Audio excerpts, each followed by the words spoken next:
All right, have and have not fans. Now, once again, I bring to you more theory videos about the show itself.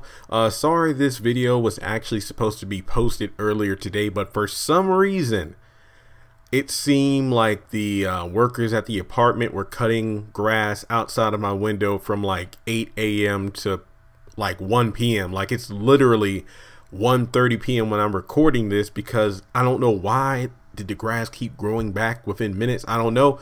But if you hear anything in the background, I do believe they're weed eating like a couple of buildings down. So I do apologize if you hear any background noise, but I got a long list of videos to do and I couldn't put it off any longer, slightly because I've been wanting to talk about this stuff for a while. And by a while, I mean in the past like 36 hours. But for starters, I actually want to welcome all new subscribers to the channel. Hope you enjoy the content. Plenty of videos to keep you busy. I mean, trust and believe it, there are a lot of videos to keep you intrigued until next Tuesday. But for this particular video, I wanted to talk about a subject that I've actually seen on Facebook and Twitter a lot since Tuesday. I believe even Peter Paros, aka David Harrington, joked around when somebody tweeted him about, you know, when is David ever going to go to work? And he was like, well, David is a have, so he have not to work. I think that's kind of paraphrasing what he said, but it was pretty funny. Then I called my mom on Wednesday to talk about the episode, and she even said the same thing. You know, I didn't even have to bring it up. It's like, and when are these characters going to go to work?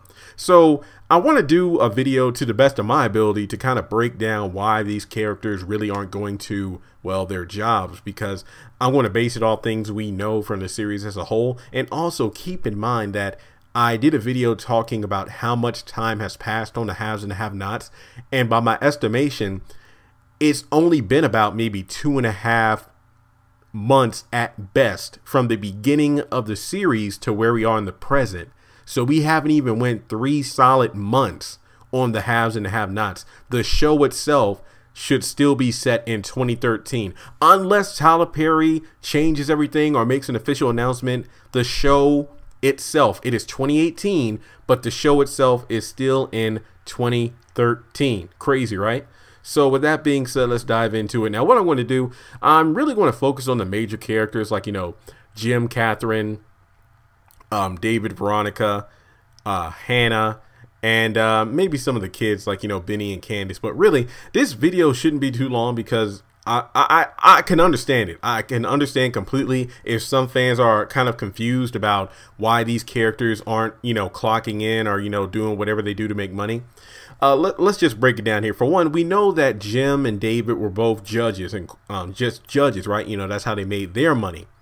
And their wives, you know, Catherine was an heiress, so she pretty much didn't work. I believe Maggie Day even said that, you know, ooh, we need to get you at a job somewhere like working at a foundation or something when they were trying to run for governor and lieutenant governor, just to make the family look unified in terms of delving into the community. And Veronica actually created and runs a rehabilitation center for addicts of substance and alcohol abuse. It was mentioned way back in season 1 when Veronica went to approach Jeffrey about finding a girlfriend, and Jeffrey himself was like, well, Mom, it's like you rarely only come down here unless there's some, you know, something specific with one of the patients.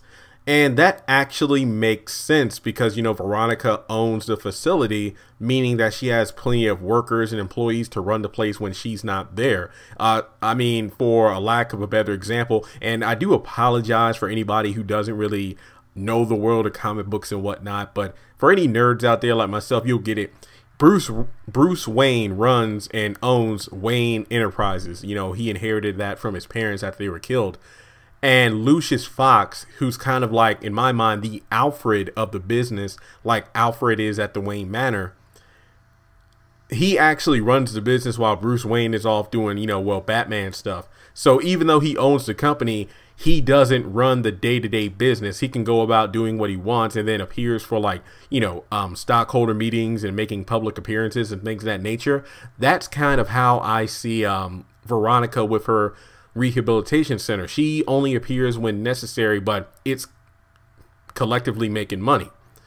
So that's why Veronica, it actually makes sense as to why we haven't seen her check into her facility every now and again. But it would be nice to actually go back there, because I missed the first couple of seasons when the show where they actually explored different locations. It wasn't just somebody's house in a hotel. There were various other, you know, landscapes that they were exploring.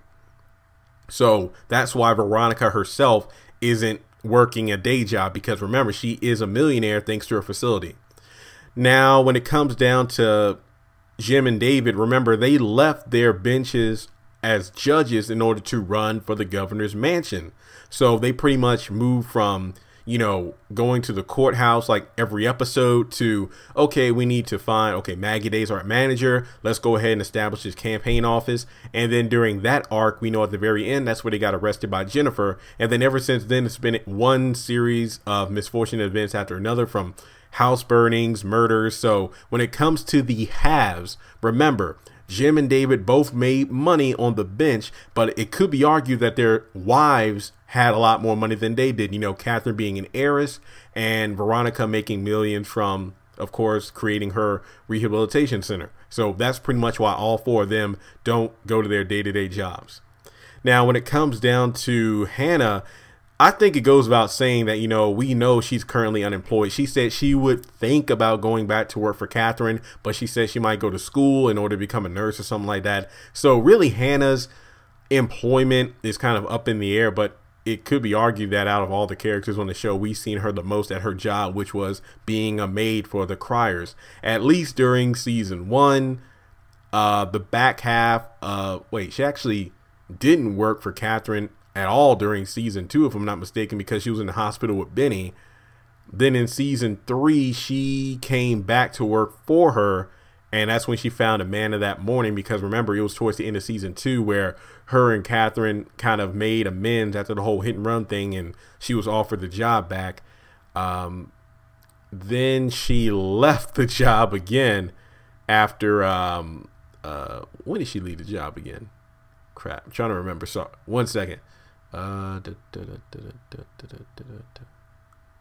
I can't remember. She went back to work. Then you had the death of Amanda. Wait, wasn't that around the time she found Benny found Quincy Jr.? And that, yeah, that's right. Because she was going through the whole Quincy Jr. thing. Hey, I just found my grandson. It's like, Hannah, you can come back to work for me whenever you want. Make sure your grandchild's okay. And I could be wrong, but I think that's it. I think that was like the last time she went over to work for Catherine again. I feel like there might have been another reason, but I can't remember at this moment. So we know that Hannah's employment is up in the air. Benny pretty much lost his employment when the tow company got foreclosed on by the bank. Even though he borrowed the $45,000 from the Malones, to my knowledge, he has not purchased a tow truck. So aside from working as a tow truck driver, he's just been working these women, aka Veronica and Melissa. Like, he's literally done nothing. I don't know if Mitch is out there making tows or something, but I will just have to wait and see. But as of right now, Benny is unemployed. And then we move over to Candace, who is, interestingly enough, is she even still in law school? I mean, I remember one of the last times we've heard of her being in school was when Amanda was, you know, pursuing Professor Cannon, you know, as a revenge for raping her. And I believe that Professor Cannon gave Candace a letter that would make her jump from class in order to take the bar exam.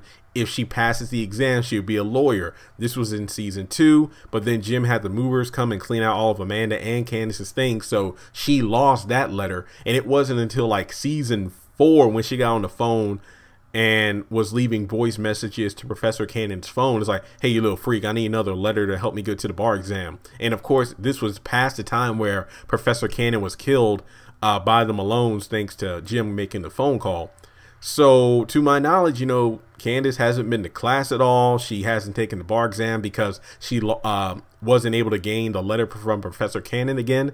So yeah, she's pretty much unemployed. I don't know why she just doesn't go to school and get that degree, but she's too busy being a pimp. I mean, if you count her pimp as being a job, then technically she's working. I mean, even though I don't like it, she is working, or at least getting other people to work for her. But that's neither here nor there. Wyatt, I believe Jim made it clear that he never went to college. He's like, remember when you were a kid, you had your life goals, like you would go to school, get a good job, and, you know, have a nice car and all. And he pretty much let his substance abuse ruin all that. So I believe that Amanda was the only one of them in school. She went through multiple majors and then decided to be a lawyer, then wanted to quit to study fashion, but her parents wouldn't let her. So unlike her brother, Amanda went to school, but Wyatt has never worked. Yeah. So Celine got fired. We know that much. And in terms of main characters, I think that's it. I mean, Jeffrey, he used to work for his mom, and because he said he was like, what, one class or like a couple of credits shy from getting his own degree in psychology, and he never went back to finish it. He did tell his dad that, you know, he would go back. I think this was in season 3 or 4 when he talked to his dad. This was about the whole, you know, Veronica's crazy. Look, mom is crazy. You seem to be happy with Maggie. Why don't you stay with her?